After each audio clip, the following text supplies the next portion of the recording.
Question तीसरा, वित्तीय वर्ष 2008-9 में रमेश की कुल वार्षिक आय 3 लाख रुपए थी। वह सामान्य भविष्य निधि खाते में 1,000 रुपए प्रति माह जमा करता था तथा उसने 12,000 रुपए वार्षिक जीवन बीमा पॉलिसी का प्रीमियम दिया था।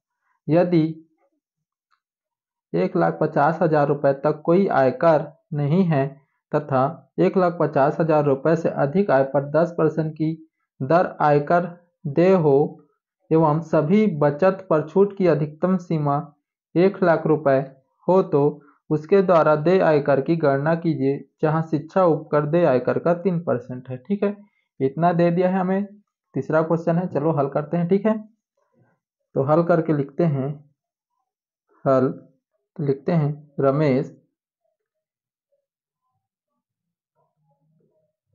रमेश की कुल वार्षिक आय कितना है? 3 लाख रुपए। ठीक है, इतना दे दिया है हमें। और देखो उसके बाद क्या बोला है इसमें, देखो कोई दान वाला तो बात नहीं हो रहा है, इसमें बस जमा वाला बात हो रहा है। ठीक है, तो इसमें डायरेक्ट क्या लिखेंगे? जमा पहला लिखते हैं, जमा की गई कुल राशि। ठीक है, जमा की गई कुल राशि लिखते हैं। तो देखो पहले क्या दिया है, भविष्य निधि में सामान्य भविष्य निधि खाते में 1,00,000 रुपए प्रति माह जमा करता है। ठीक है, तो लिखते हैं सामान्य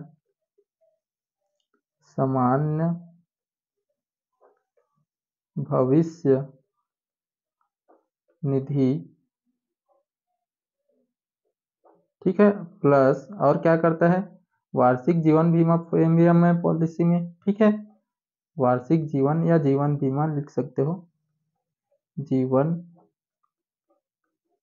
बीमा में। ठीक है, तो देखो सामान्य भविष्य निधि में क्या दिया है, सामान्य भविष्य निधि में खाते में 1,00,000 मतलब 1,000 रुपए प्रति माह जमा करता था। तो प्रति माह बोला है सामान्य भविष्य निधि में, तो लिखते हैं क्या हो जाएगा 1,000।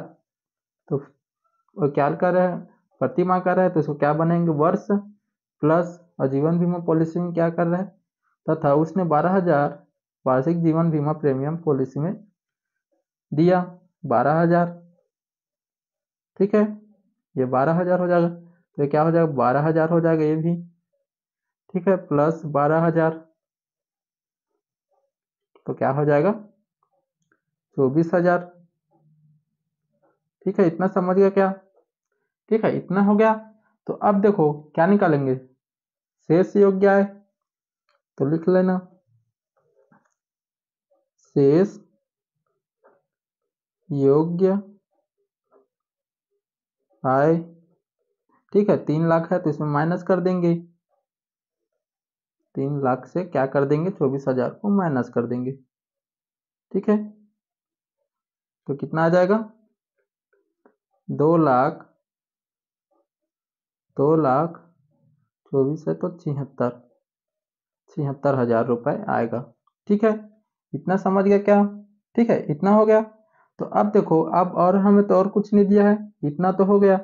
ठीक है, तो अब देखो इसमें क्या बोला है, वार्षिक जीवन पॉलिसी प्रीमियम में दिया था यदि 1.5 लाख तक कोई आयकर नहीं है। 1.5 लाख तक क्या हो रहा है, कोई आयकर नहीं है। ठीक है, 1.5 लाख से ऊपर है हमारा पैसा तो कोई आयकर नहीं लगेगा, 1.5 लाख तक कोई आयकर नहीं है तथा 1.5 लाख रुपए से अधिक आय पर 10% की दर आयकर दे हो। ठीक है, तो क्या होगा, 1.5 लाख से ऊपर है तो क्या होगा, 10% लगेगा। तो लिखते हैं दे आयकर, तीसरा दे आयकर। तो देखो इसमें बोल दिया 1.5 लाख तक कोई आयकर नहीं है। ठीक है, तो क्या करेंगे, 2,76,000 रुपए में क्या कर देंगे, माइनस कर देंगे। 2,76,000 में 1.5 लाख माइनस कर देंगे क्योंकि उसमें कोई आयकर नहीं लग रहा है। इतना समझ गया क्या? और जो बचेगा उसमें क्या लगेगा, 10% लगेगा। ठीक है, इतना समझ गया क्या? इतना हो गया। तो अब देखो हल करते हैं आगे। तो कितना बचेगा, ये 1.5 लाख माइनस करेंगे तो कितना बचेगा? 1,26,000 बचेगा। 1,26,000 और 10% तो 10/100, एक जीरो इसमें का, एक जीरो, तो क्या बचेगा? 12,600, 12,600 रुपये बचेगा। ठीक है, देय आयकर कितना आ गया हमारे पास? 12,600 रुपये। ठीक है, इतना हो गया। तो अब आगे में क्या बोला था? देखो, अधिकतम सीमा 1 लाख रुपए हो तो उसके बाद देय आयकर की गणना कीजिए, जहां शिक्षा उपकर देय आयकर का 3%। देखो, तो अब शिक्षा उपकर निकालते हैं, चौथा। ठीक है, चौथा, शिक्षा उपकर कितना है? 3%। ठीक है, तो इसी में निकालेंगे देय आयकर से। तो देखो, 12,600 रुपये का 3%, तो 3/100, तो एक जीरो कट जाएगा इसमें, मतलब 2 जीरो कट जाएगा। ठीक है, तो कितना आ जाएगा? 6×3 = 18, हासिल है 1, 3×2 = 6, 1 7 और 2 एकम 2। ठीक है, 278 रुपये। शिक्षा पर कितना है? 278 रुपये। ठीक है, तो अब देखो, तो इसमें क्या निकालेंगे? पांचवा लिखते हैं, कुल देय आयकर निकाल लेते हैं। कुल देय आयकर, ठीक है, तो जोड़ देंगे देय आयकर और शिक्षा पर को जोड़ देंगे, तो 12,600 रुपये प्लस 278, तो कितना आ जाएगा?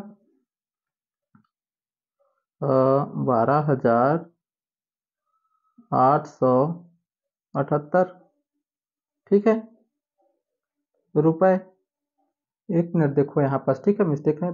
3×6 = 18, हासिल आया 1, 3×2 = 6, 1 7 और 3 एकम 3 होता है। ठीक है, 378 आता है। ठीक है, 378, तो ये क्या हो जाता है? ये भी 378 हो जाता है। ठीक है, और ये भी क्या हो जाएगा?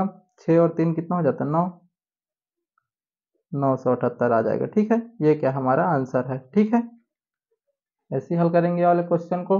ठीक है, चौथा क्वेश्चन, वित्तीय वर्ष 2014-15 में किसी बैंक कर्मचारी का मासिक आय मकान किराया भत्ता छोड़कर 40,000 रुपये है। वह 42,000 रुपये वार्षिक अपने सामान्य भविष्य निधि में जमा करता है तथा 6,000 रुपये की अर्धवार्षिक प्रीमियम LIC में देता है। यदि वर्ष के प्रथम 11 माह के लिए 1,600 रुपये प्रति माह आयकर देता है, तो वित्तीय वर्ष के अंतिम माह में उसके द्वारा भुगतान किए जाने वाले आयकर की गणना कीजिए।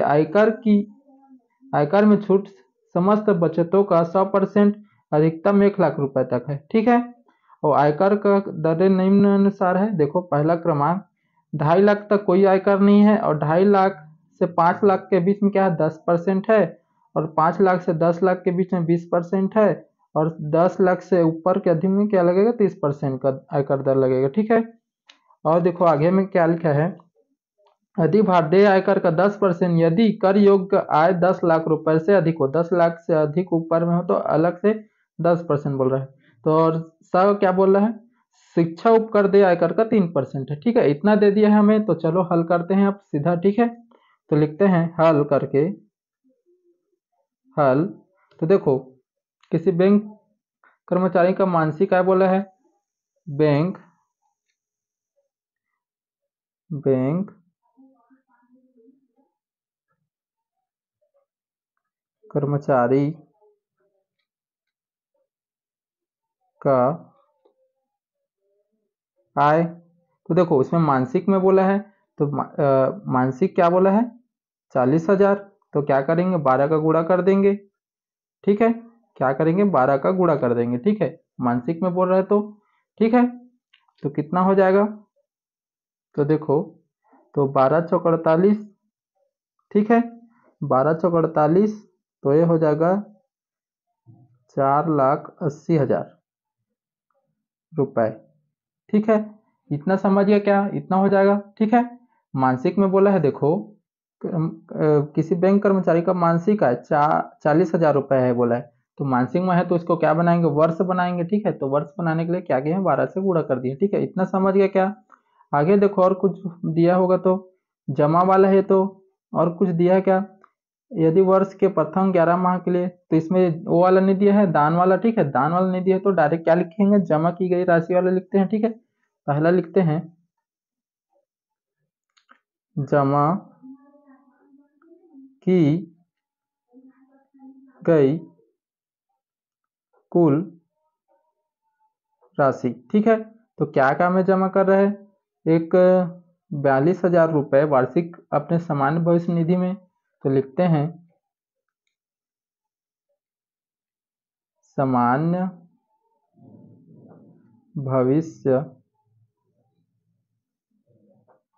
निधि प्लस, और क्या दिया है, सामान्य भविष्य निधि में जमा करता है तथा 6,000 रुपये वार्षिक अपने अर्धवार्षिक प्रीमियम LIC में देता है।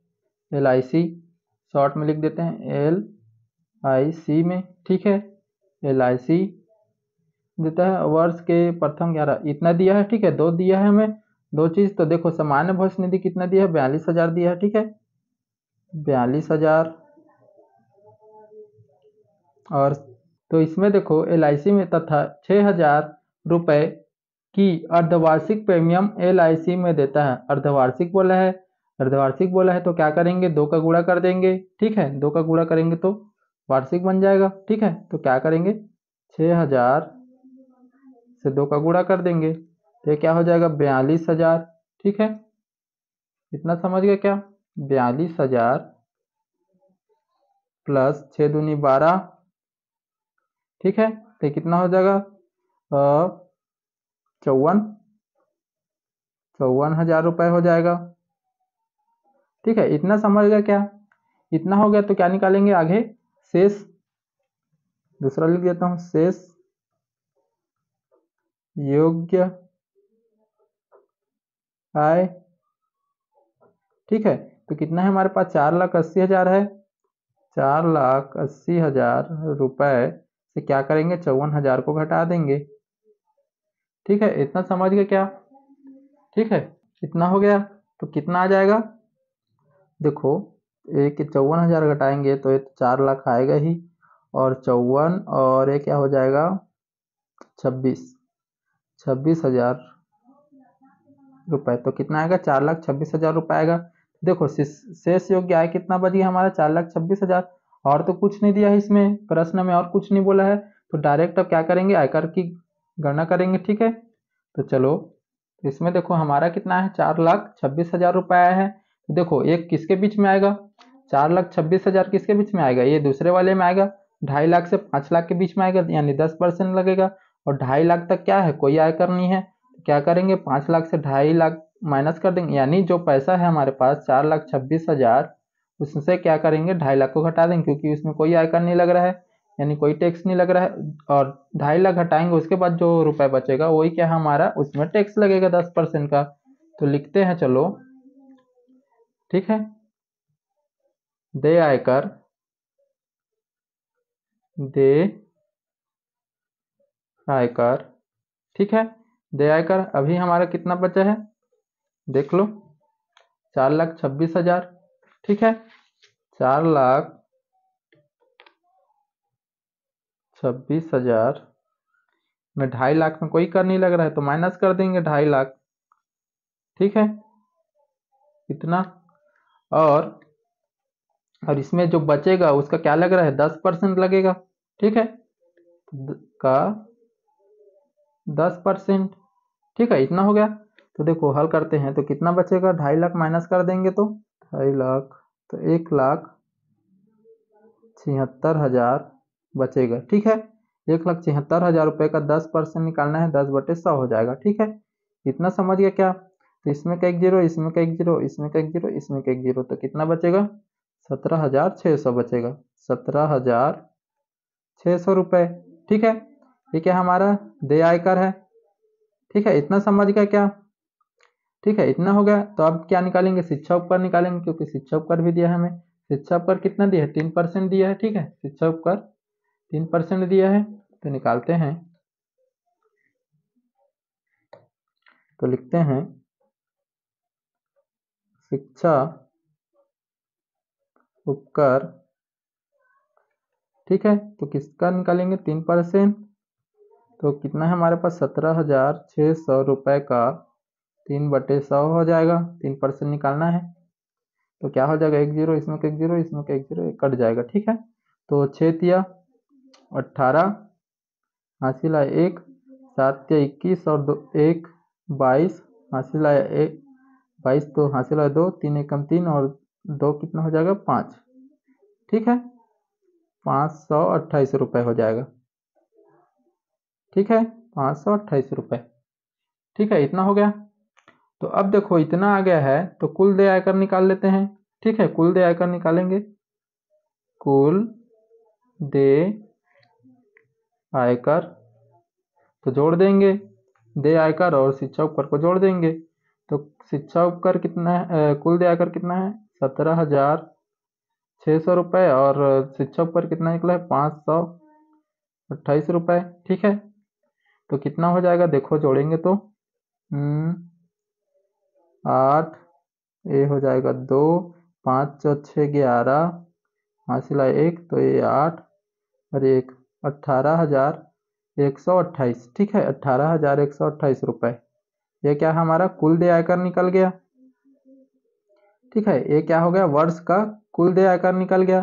तो अब देखो क्वेश्चन में हमें क्या बोला था, तो देखो क्वेश्चन में बोला था यदि वर्ष के प्रथम 11 माह के लिए, वर्ष के प्रथम 11 माह के लिए 1600 रुपये प्रति माह आयकर देता है। ठीक है, वर्ष के 11 माह के लिए 1600 प्रति माह आयकर देता है, तो वित्तीय वर्ष के अंतिम माह उसके द्वारा भुगतान किए जाने वाले आयकर की गणना कीजिए। तो देखो इसमें इसको भी निकालना पड़ेगा, तो लिखते हैं कर्मचारी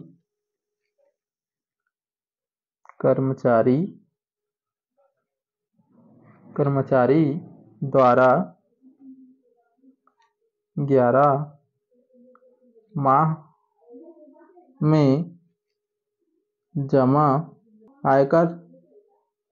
ठीक है, क्योंकि वो 11 माह तक क्या कर रहा है 1600 रुपये प्रति माह जमा कर रहा है। ठीक है, 11 माह तक कर रहा है, तो क्या करेंगे निकालेंगे उसका भी 1600 से इसको 11 का गुणा कर लेंगे, कितना पैसा जमा किया पता चल जाएगा। तो 2 0 तो आएगा ही, और 11 छिक्का 66, हासिल आया 6 और 11 कम 11, 11 और 6 कितना हो जाएगा 17। ठीक है, 1760 600 रुपये।